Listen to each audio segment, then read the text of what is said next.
Every December, Christian families wrestle with the same quiet fear. Are we discipling our kids, or is Amazon? We want to raise grateful, kingdom-minded children, but the world is loud. Ads, wish lists, influencers, Black Friday, the magazine that comes in from Amazon and Walmart, just like the old JCPenney magazine. Before we know it, our living room feels more like a shopping mall than a place of worship and discipleship. Today, we're stepping into the noise to remind your family of something powerful.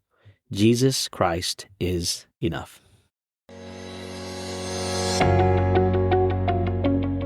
Welcome back to Equipped for Impact, the podcast designed to assist Christian parents, leaders, and educators to raise up the next generation to stand firm in their faith and influence the world for Christ. We're your hosts. I'm Nate. And I'm Lewis. And thanks for joining us today. And happy Thanksgiving. This episode is releasing on Thanksgiving Day. So I have to say, Lewis, what is your favorite Thanksgiving dish? Wow. And why is it French toast after 10:30? Oh, man. I just threw him a curveball, y'all. You did. You cannot see his wrestling. Is it a traditional American food? We do both. So we do a lunch at our in-laws, or at my in-laws. So, so my wife's parents. Typical traditional turkey, stuffing. Yep. And then at night, we usually go to my mom's. And there is a combination of traditional, but also some Mexican dishes. Oftentimes, she might make some of her world-famous tamales. There you go. Okay, so mine would be sweet potato casserole because it's less about the sweet potatoes and more about that brown sugar topping with the marshmallows all in it. Like, that's bussin', as the kids say. I do like a really good Thanksgiving stuffing, like with some gravy and some turkey. Yeah. Like that is some good stuff. Like that, man. But we didn't come here to talk about the food. We're coming to talk about what happens after Thanksgiving meal is finished, because after Thanksgiving, we all know what happens. You start watching football, all the Black Friday ads are and we're headed towards the most wonderful time of the year. That's right. It's Christmas. Oh. So we want to talk about, this thing that hits in every home this time of year, and that's consumerism. Specifically, how we can teach our kids that Christ is enough in a world that's screaming that more stuff will make them happy. So I think we just going to need to go start at the root of the problem, Lewis. Like, what is this problem that's kind of beneath the surface of what goes on this time of year? Well, it's almost like a switch hits, right? So you've got Thanksgiving, you're thankful, you're spending time with your family, and then like all the sales start, right? All the Black Friday deals start, and then all of a sudden the gimmies show up, right? The gimmies. Yeah, and the gimmies are... It's not a shopping problem, right? But it's a heart problem. Oh, And materialism is a factory of idols, right? It builds false trust. It gives us a false identity, and it gives us a false security. And Jesus addresses this in the book of Matthew, chapter 6, right? Where he tells us that where your treasure is, that's also where your heart is. And it's almost like this switch goes off, and all of a sudden, right, it's the gimmies, right? Gimme this, right? Like I need the new PlayStation that's come out. I need that new... Is there a new PlayStation coming out this year? I don't know. The Switch 2, right? Like that's the big thing. That already came out, though. But that's like the big Christmas. Yeah, that's the big new thing. And so, like maybe like me, like a new Ninja air fryer or like a new Ninja blender, right? Things like that. So. Okay, there you go. Anything like a new griddle so I can make better French toast. Do you have a Blackstone for griddle? Dinner? No, I do not have a Blackstone. We go with the traditional grill. Like with you got to get the lines on your steak or your hamburgers. Well, for someone who likes to eat disgusting breakfast for dinner, a Blackstone griddle like outside would allow you to cook like bacon and eggs and like this big old... But I've got an electric griddle I can plug in inside. There's just something about cooking outdoors and like cooking your bacon. Like I love cooking bacon on my Blackstone. Okay. For breakfast before 10:30. And outside. I guess that then your house doesn't smell like bacon. Yeah. But I like my house smelling like bacon. Do you? Yeah. Well, I guess it makes sense because you're going to want to smell it all day. Oh, that's just, the whole idea of it's gross to me. I'm sorry. I just threw up a little bit. It's all right. So while he's recovering from that, the stats on this whole idea of consumerism are pretty revealing. A 2023 Barna study found that 70% of Christian parents say their biggest struggle during the holidays is fighting consumerism in their home. So this is not just an isolated thing, right? This is huge. Of the consumerism that's coming in. It's really shaping our families and our children. Yeah. And just additional research, right, from the American Psychological Association, it shows that when children are exposed to heavy marketing, it significantly affects their self-esteem. It causes higher stress, and it creates higher materialistic value in them, right? And we've said this before, but what we let disciple our children's desires is eventually going to disciple their decisions. Yeah, that's really good. So let's frame this biblically, right? Consumerism isn't just bad for your budget. It's bad for your soul. Wow, yeah. Right? Paul gives a warning for this to Timothy, right? In 1 Timothy 6, he says that the love of money is the root of all kinds of evil, right? Yeah. It's that evil that, as you're going after the love of money, it's going to just tug at your heart and pull you towards these evil practices. Yeah. In 2 Timothy, he even says that one of his traveling mates, one of his companions, Demas, it says he forsook me because he was in love with this present world. So think about it. This guy was with the Apostle Paul on his missionary journeys, seeing all the wonderful things that Paul wrote and did, and he still was gripped by the love of this present world. And so that's why this is such a big idea for our hearts. It can pull us in directions we don't intend to go. And I love the second half of that verse, right, where it says that, and this is to quote the King James, right, they have erred, right, or erred from their faith and pierced themselves with many sorrows, right? And so another translation says that they have pierced themselves with many griefs. And so, I'm just imagining that when you are loving materialism and consumerism, you are just stabbing yourself with all of these griefs. It destroys your joy. It distracts from Jesus, and it competes for your worship and for your children's worship. Right. It's like the old A.W. Tozer quote. He just nails this when he says, the most important thing about you is what you think about God. Wow. Right? Yeah. And so if I think about things more than I think about God, right, that's my idol. Yeah. And if I think God is here just to make me happy and give me stuff, right, then that's a distorted view of who God is. And consumerism is going to numb gratitude. Yeah. Gratitude is the engine of contentment, and contentment is the enemy of consumerism. Yeah. And that's why Thanksgiving week is the perfect time to talk about the gift of enough, right? We have enough. And so when we talk about the gift of enough, we're talking about teaching our children to embrace this idea of biblical contentment, and it's not that saying, you can't give your kids gifts, right? We're not saying that at all. In fact, I, have my own Amazon Christmas wish list that I keep updating starting in September, right? But you can be content and still enjoy the gift-giving season. So we're talking about this idea of you've got enough, you don't have to have anything. We're just embracing biblical contentment. And contentment is not being anti-gift, right? Just like you pointed out. And it's this idea of anti-greed, right? In fact, just to call back to an episode earlier this season, it's the second episode of season 2 was titled From Envy to Contentment, right? Discipling a heart of gratitude in a materialistic world. And so we would call you back to that because we talked a lot about contentment. And in that episode, we referenced the Puritan Jeremiah Burroughs and this idea that contentment is not achieved by adding more, but by subtracting our desire, right? So the reality is that our kids are learning contentment by watching us, the parents, and that's why studies from Lifeway show that children model their parents' spending habits more than any other influence, including their peers. And it hits really with the, more is caught than taught, right? Because they see how I spend, my kids see how I spend my money. And so then they learn, they learn the spending habits, We shop at Aldi, and so they learn we're not buying name brand Doritos. We are buying Aldi brand Doritos, which in fact are gluten-free and regular Doritos are not. Did you know that? I didn't know that. So there you go. That's a fun fact So for you. Aldi brand Doritos. Yes. Do they call them Doritos? What do they call them? They call them like nacho-flavored tortilla chips. Huh, okay. Yeah, which is, I mean, that's what Doritos are. They're nacho-flavored tortilla chips. Have you seen that Doritos is going to be coming out with like a dye-free Dorito? I did not. In December, so with the new administration and some of the things. Does it red food coloring and all that stuff? Like the different like artificial dyes for food, and so one of them is coming out with Doritos. I love Doritos. Like I love the nacho cheese Doritos, and so they're coming out with. But if it's nacho cheese, whose is it? Good question. Okay.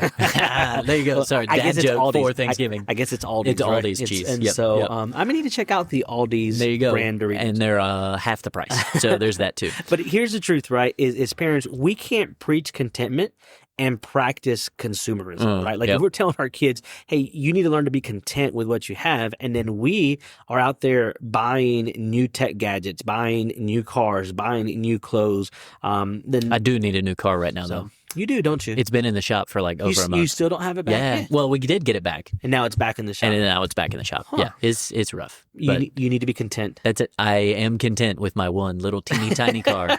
And so our homes must be living examples of stewardship, not a place where we store units for more stuff. Like, what kind of world do we live in that we have to rent storage units so that we can store stuff that we're not using, and then paying a rental fee because we're storing stuff that we're not using because we need more stuff to put in our home. Yep. It is crazy stuff. So let's get into some practical strategies, right? We don't want to just sit here and I think you are on the same page as us, right? You understand that we don't need more stuff. We shouldn't have consumerism. So let's just get right into it, right? Some practical strategies. Number one, I think it's great at Christmas time is the want, need, wear, read principle. Oh, that's really good. Yeah. So it's the idea of, 4 gifts for your kid. Something they want, something they need, something to wear, something to read. That's really good. And it rhymes, which makes it even better. Yes. Right?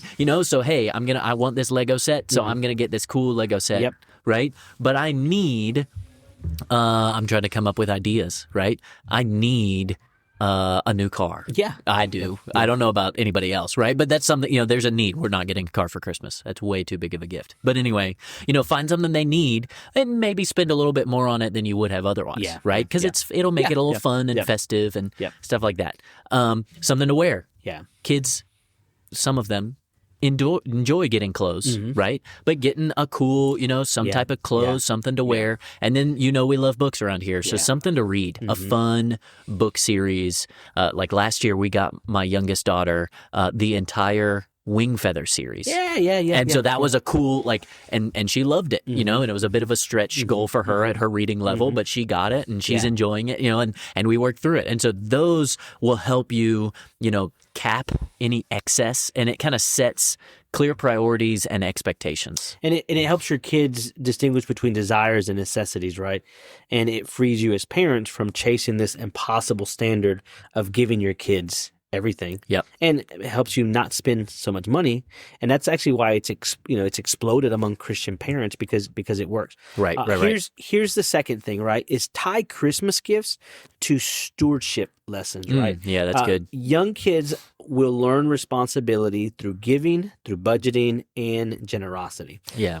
And so let your children choose or help you choose another family to bless, right? Yeah. Or give them a set amount of money and let them practice generosity. And or teach them to kind of divide up if you do an allowance or something, a stipend that they get where they work and earn it, set the expectation that, hey, if you're going to give your sister, your brother a Christmas gift, it's going to come from your, giving bucket that you kind of put your money in. Dave Ramsey just got really happy when I said that. He did.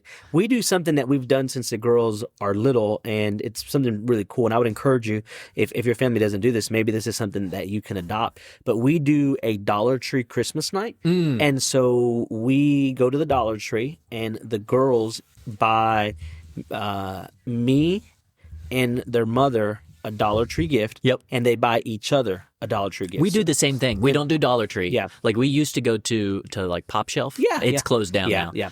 So a little bit more than $1, Yeah. right? But it's a very inexpensive store. Yes. Could go for Five Below or wherever. Yeah. And just they get to pick it out. They get to give, and it's so much fun. Yeah. And so for me, it's been some of my favorite gifts over the course of my life because they go out, and so like my youngest one will walk with Brandy, and so when she's walking with Brandy, she picks out a gift for me and for her sister, right? And then we switch, right? And so then she comes with me, and now she's picking out a gift for her mom, and so. I mean, it's a cheap $1.25 gift at the Dollar Tree now, and so it's been some of my favorite things. But it's teaching them this idea of blessing somebody else. I think that really fits the whole idea of it's more blessed to give than receive. Yeah. Because even there, right, it's not expensive, but just the fun, especially with small children, of going out and I'm going to get this thing to give. It's so much fun, and they enjoy it. And I think it teaches the concept too that it's not about the value of the gift, right? Yeah, it's the thought that counts. It's the thought that counts, literally. And it goes back to what Paul says in 2 Corinthians, right, when he reminds us that God loves a cheerful giver, and so it's a lot of fun to be able to give, and we've turned it into a fun thing. Yeah. I would say another thing is you can practice, some people call it first fruits giving, right? Yeah. But this idea of at Christmas, we're going to, go out and make sure that we are giving to God, to the church, to the work that He's doing locally and around the world, right? Lots of churches do missions offerings. Yeah. There's organizations that have their Giving Tuesday, initiatives. Yeah. I saw a church in Raleigh is trying to plant a church in Charlotte, and so that's their big initiative this Christmas season. And so it's like, hey, you can give, and it's going to the spread of the gospel. Our church that I used to pastor years ago, we used to, as a family, give to the Lottie Moon Christmas offering, right? Yep. And so we made a big deal about giving to the Lottie Moon Christmas offering, and that's going to set the tone, right? It teaches your children that Christ comes first, and everything else is second. And then that brings us to the fourth one, and that's helping children understand and showing them Christ's poverty. Oh, yeah. Because oftentimes that is missing in modern Christmas traditions, right? Philippians 2 teaches us that Christ emptied himself. And then Paul tells us in 2 Corinthians 8 that though he was rich, yet for our sake he became poor. And that's the gift, right? Kids need to see the humility and sacrifice of Jesus and what he did and what he gave up to come here, not the abundance of consumerism or the convenience of Amazon and Walmart pickup. Yeah. And with that, I think it fits that we can, serve before you shop, right? Yeah. There are so many opportunities to serve at Christmas time, right? And so serving with your family together, it shifts the heart faster than a sermon or a lecture on contentment, right? Because you get to see other people as people, and you can serve them and you can love them even, and it doesn't cost any money. Research shows that kids who serve regularly are twice as likely to say their faith feels meaningful. That makes sense, right? And it's because you're putting feet to your faith. It's faith in action, serving other people, and that's Christ came to serve, right? And so when we do that, we are imitating him. Yeah, because it gives them perspective. Yeah, that's really good. One of my favorite things that we used to do at the church that I pastored is every Thanksgiving we would get our children's ministry and youth ministry, and we would deliver 3 Thanksgiving meals to shut-ins on Thanksgiving Day. And so we would come together with our families, and we would have lunch, and we'd have Thanksgiving, and then we would pick a time to go deliver these pre-cooked meals to. And it was always for me, it was always like just one of the things I looked forward to on Thanksgiving Day, and just to be able to see the faces of the kids as they would go and knock. And I remember one time we went to this home, this very like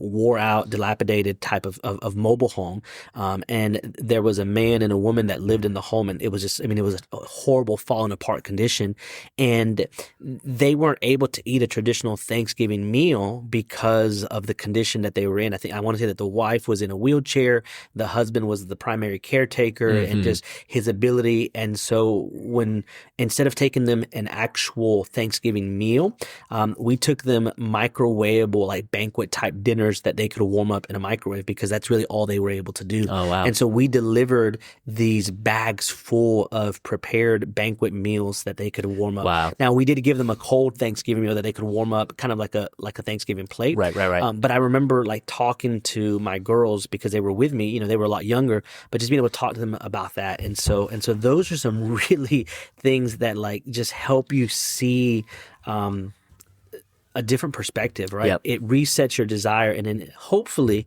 it cultivates gratitude in your children. And that leads us to number 6, which is to create eternal traditions, not expensive ones. Yeah, I love this one. And I've talked about it before, about how our rhythms really shape our hearts, you know? And Christmas is a great time to do that. You know, there are a plethora of you know, Christmas devotions, Advent devotions. You can go through and read as a family together. Lighting Advent candles. If you're not familiar with the practice, you know, the 4 Sundays leading up to Christmas and the 4 different candles that you light. And it's just a visible reminder. You can even light them. My family, we do them. It's on the dinner table. My wife has this nice little kind of Advent wreath that she made with 4 candles, and we light a candle for a week, and then the next candle, it's, you know, week, it's 2 candles, and we just kind of work through. But we talk about, you know, the different themes of Advent, and it's, you know, light and hope and joy and waiting for Jesus coming, and just those types of things kind of anchor your family in eternal truths, and they don't cost a lot of money. You know, you can get 4 candles for you know, $4. But it's going to set that rhythm in your family as this is what it's for. You know, it's not the anticipation of opening gifts. It's the anticipation in worship of the gift who came, right? Christ, to die for our sins and rise again. And maybe it's just even doing a family devotion, right? A Christmas family devotion. We have this book that we use it's actually really cool, and I don't know where we got it from, but it's a 25-day devotion. And when you open up the book, it creates this like Christmas tree, and then it has these little boxes that you open up, and there's little ornaments, but every day you read a devotion, and then you hang up the ornament that's attached to it, and it just sits on our dining room table. But it doesn't have to be fancy, right? It could just be something that you do. And then that really leads to this idea of how do you talk to your kids about enough, right? Yeah, and I think kids understand a lot more than we think they do, and especially they catch a lot here, and they're going to respond better when we teach them the why, not just the rules, right? We explained God owns everything, and He's given us things to steward, right? We manage those gifts that He's given us, our time, our energy, our money, our house, our food. And then we're called to seek first His kingdom. And so really, like, that's where we're coming. We're coming from this eternal worldview of, you know, this is what's lasting.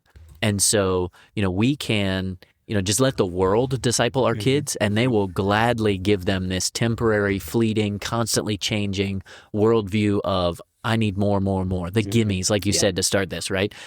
But you know, we need to kind of build in this idea that, you know, Christ is enough, and, you know, we can have joy in Him. That's really good. I like that.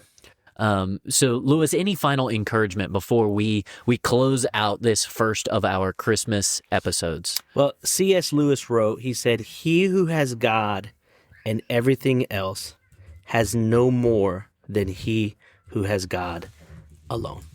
And so as we step into Thanksgiving and Christmas, I want to challenge you to take one intentional step this week, right? So this is landing on on Thanksgiving Day, right? So there's 2 days left, because December starts on Monday, Advent. Yeah.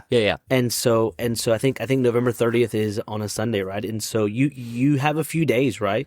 And so take one intentional step this week to begin to prepare for Christmas in a heart of gratitude. And maybe it's limiting gifts, maybe it's a generous giving, maybe it's serving someone together as a family.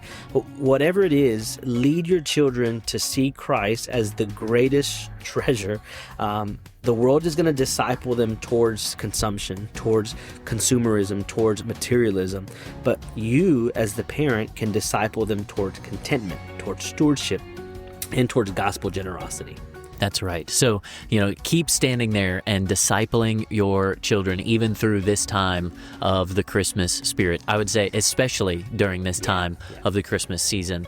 So thank you all for joining us today on Equipped for Impact. I hope you are stuffed like your turkey after a great Thanksgiving meal. But if you are listening to this and this episode encouraged you, please share it with a friend, a family member who's maybe in town with you for Thanksgiving or you're visiting. Leave us a review and subscribe so you don't miss what's coming next. We're moving on with this Christmas series, and we're going to talk about surviving the schedule, protecting sanctity from the holiday chaos. And you all know how it is, so we're going to dive into that next week. But until then, keep leading the next generation to stand firm in their faith and influence the world for Christ.